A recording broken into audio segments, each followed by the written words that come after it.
garde hermétique. Il faut accepter aussi d'être dominé, de subir, d'attendre un petit peu, mais surtout pas se découvrir, parce qu'il a quand même une puissance phénoménale dans ses premières minutes. Bacolé, encore un crochet du gauche. Oh, il a fait encore mal.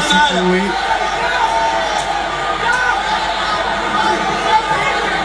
Il avait pourtant déjà combattu un homme de 126 kg, c'était Rice lors de son deuxième combat, mais rien à voir avec Martin Bacolé. Allez Tony. La lourdeur du coup de Bacolé, c'est impressionnant. Ah, le bruit, c'est assourdissant.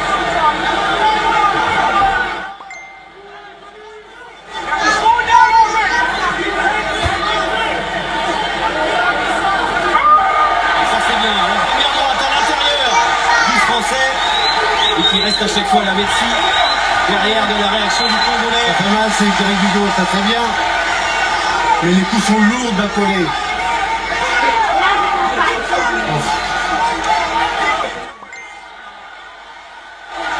Vous parliez justement d'un premier test, d'un combat où il faudrait encaisser des coups puissants, des coups lourds, Fabrice.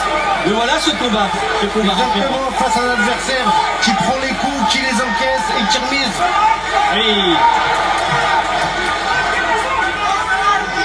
Tony touche bien avec son direct du bras avant dans cette reprise, vraiment.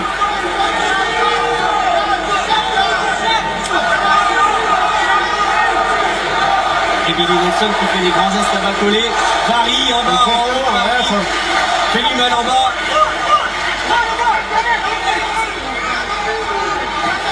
Bacolé, lui, il faut qu'il reste à distance comme ça, il faut qu'il envoie comme il a fait au premier round, des grosses droites.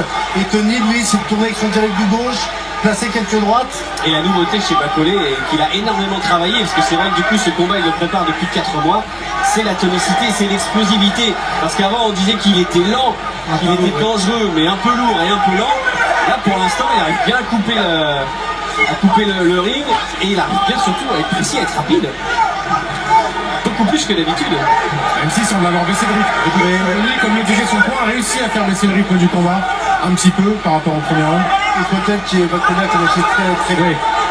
C'est une stratégie de démarrer très fort et de se calmer ensuite.